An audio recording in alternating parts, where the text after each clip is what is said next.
पहाड़ों में हर एक गांव की अपनी एक अलग संस्कृति है। आज हम चलेंगे पौड़ी गढ़वाल के विशेष तौर से जाने जाने वाले गांव सुमाड़ी में और यहाँ पे निभाई जा रही है एक 100 साल से भी ज़्यादा चलने वाली एक परंपरा। पहाड़ की खूबसूरत वादियों में पौड़ी गढ़वाल के मध्य में स्थित है खूबसूरत सा गांव सुमाड़ी। पौड़ी और श्रीनगर के लगभग समान दूरी पर स्थित सुमाड़ी गांव एक पौराणिक और ऐतिहासिक गांव रहा है।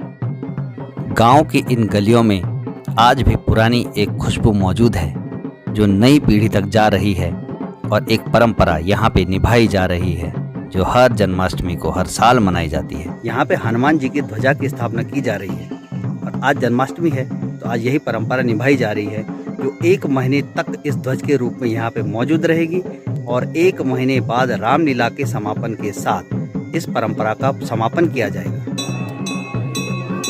पिछले 105 वर्षों से सुमाड़ी में रामलीला का आयोजन किया जा रहा है। ये एक सतत प्रवाह है जो कभी रुका नहीं है। हालांकि पिछले साल कोरोना की वजह से यहाँ पर रामलीला का मंचन नहीं हो पाया, लेकिन यहाँ पे रामायण पाठ किया गया और इस परंपरा की शुरुआत होती है जन्माष्टमी के दिन ध्वजारोहण से। राम को कृष्ण से जोड़ने वाली ऐसी परंपरा शायद ही कहीं और देखने को मिलती है।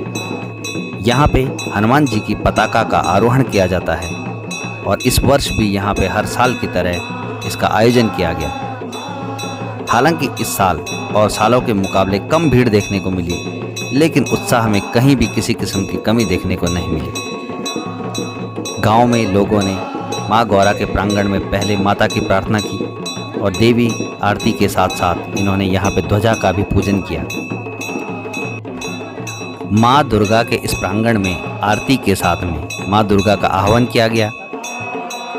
ये एक ऐसा मौका था जहाँ पे नई पीढ़ी को भी पुरानी पीढ़ी से मिलने का अवसर मिला और आपस में दूर दूर रहने वाले बच्चों में भी बहुत उत्साह देखने को मिला। आपस का प्रेम और भाईचारा अगली पीढ़ी को ये बताने के लिए पर्याप्त था कि 105 साल पुरानी ये परंपरा कितनी समृद्ध है और आने वाले समय में ये सुरक्षित हाथों में मौजूद है। क्या बच्चे क्या बुजुर्ग सभी लोगों में समान उत्साह देखने को मिला और माँ गौरा की आरती के साथ में यहाँ पर भी इस कार्यक्रम का शुभारंभ किया गया। गांव में मौजूद बहू और बेटियां आपस में मिली, परिचय हुआ और इस समृद्ध परंपरा को आगे बढ़ाने की प्रतिज्ञा भी ली गई। लोगों में इस वर्ष उत्साह देखने को मिला। मौसम ने साथ दिया और आमतौर पर जैसे जन्माष्टमी के दिन बारिश होती है उस तरह की बारिश देखने को नहीं मिली। सुंदर और खुशनुमा मौसम में लोगों ने माँ गौरा की आरती की और साथ में संकल्प लिया इस ध्वजारोहण का। यही वो परंपराएं हैं जो पहाड़ में जगह जगह देखने को मिलती है। लोग आपस में मिलते हैं और इस तरह से लोगों में पता चलता है कि किस तरह की समृद्ध परंपरा अभी तक चलती आई है। माँ गौरा की आरती के समापन के साथ ही उत्साह में जैसे संचार हो गया और लोगों में इतनी उत्सुकता जानने को हो गई कि अब अगला कदम क्या होने वाला है। जाहिर सी बात है, सभी को मालूम था कि अब हनुमान जी की ध्वजा का आरोहण किया जाएगा यहाँ के नौखंड में। नौखंड यानी कि वो मैदान जहाँ पे रामलीला का मंचन होता है। शरद मास में नवरात्र के समय पे यहाँ पे रामलीला का मंचन किया जाता है। 105 वर्षों से यहाँ पे रामलीला का आयोजन किया जा रहा है और इस क्षेत्र में ये सबसे पुरानी चलने वाली रामलीला है। आरती के समापन के पश्चात रामलीला मंडली के द्वारा ध्वज का वहन किया गया और ध्वज को ले जाकर के युवाओं ने नौखंड में जाकर के उसकी पूजा प्रतिष्ठा करने की प्रक्रिया प्रारंभ कर दी। पटगान के बाद ये ध्वज ले जाया गया मांडा में। मांडा यहाँ पर स्थित एक पुराना मंदिर है जिसे कि पांडव कालीन माना जाता है। मांडा के मंदिर में श्री लक्ष्मी नारायण, भगवान शिव शंकर और हनुमान जी की प्रतिमाएं स्थित हैं और ये ध्वज क्योंकि हनुमान जी का प्रतीक है इसलिए हनुमान जी के मंदिर के समीप उनकी आरती की गई, ध्वजा का फिर पूजन किया गया और यहाँ पे क्या मनुष्य क्या पशु सभी एक हो गए। जब हनुमान जी की ये ध्वजा हनुमान मंदिर में पहुंची तो आरती और पूजा के साथ में उसका स्वागत किया गया और वहाँ पे हनुमान जी की वंदना की गई और हनुमान जी से कहा गया, हनुमंत राम रसिया रक्षा करो हमारी।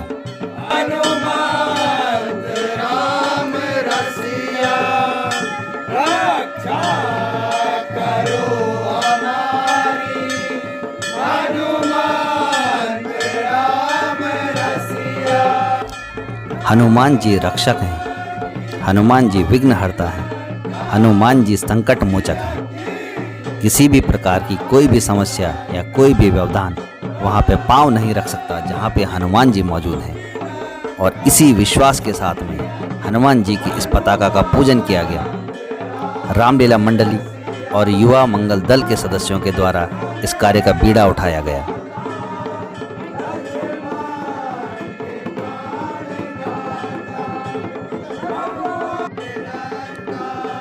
हनुमान जी की इस ध्वजा की स्थापना के साथ ही तालीम प्रारंभ हो जाती है। तालीम यानी रामलीला में खेलने वाले पात्रों का चयन और उनके द्वारा गाए जाने वाले गीत और अभिनय के विषय में उनको शिक्षा दी जाती है।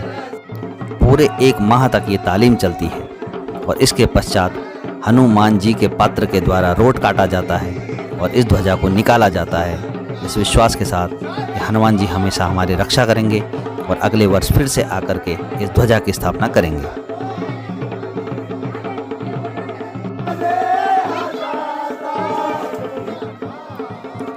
नव युवक मंगल दल के सदस्यों के द्वारा हनुमान जी की ध्वजा को ले जाया गया नौखंड में, यानी उस मैदान में जहां पे 1 महीने तक ये विजय पताका फहराएगी।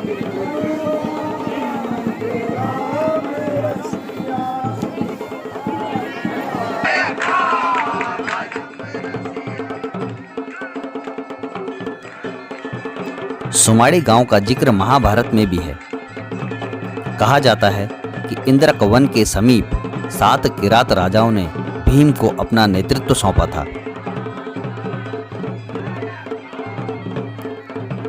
श्रीनगर और उसके आसपास का क्षेत्र उस समय श्री क्षेत्र कहा जाता था। महाभारत के समय यहाँ पे किरात राजाओं का शासन होता था और यहाँ पर ही हुई सभा में 7 किरात राजाओं ने भीम को अपना राजा माना था और महाभारत के समय उनको सहयोग करने का वचन दिया था। यही इंद्रकवन आज अपभ्रंश होकर इंद्रगवन कहा जाता है। यहाँ पे स्थित मांडा का मंदिर पांडवकालीन माना जाता है और इस बात की पुष्टि करता है कि इसका कहीं न कहीं महाभारत से कोई न कोई संबंध जरूर रहा है।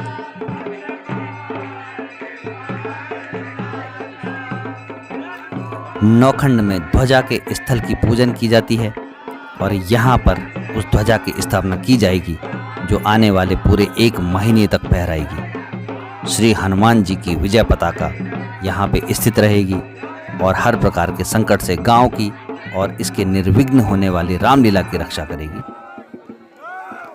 युवा शक्ति ने जोर लगाया, ध्वज को उठाया और ध्वज की स्थापना कर दी गई। बोलो पवन पुत्र हनुमान की जय।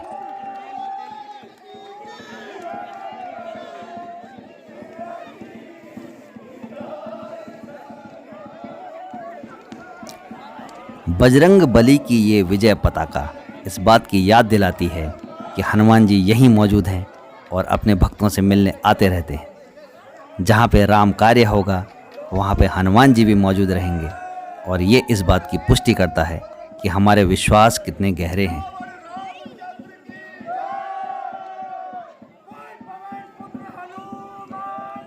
पहाड़ों की ये समृद्ध परंपरा अलग अलग रूप में हर जगह देखने को मिलती है। किसी गांव का कोई इतिहास है, किसी गांव का कुछ और इतिहास है, लेकिन ये इतिहास एक सतत चलने वाली परंपरा है और ये हमारी जिम्मेदारी है कि हमारी ये परंपरा अक्षुण्ण रूप से आगे चलती रहे, पुरानी पीढ़ी का ज्ञान नई पीढ़ी को मिलता रहे और उसे अपनी परंपराओं का भान होता रहे। इस कार्यक्रम के बाद ध्वजा की आरती उतारी गई और प्रसाद वितरण किया गया। ये प्रसाद हनुमान जी के भक्तों में बांटा गया और बच्चों में, खासतौर से नौजवानों में कुछ ज़्यादा ही उत्साह देखने को मिला। बोलो पवन पुत्र हनुमान की जय।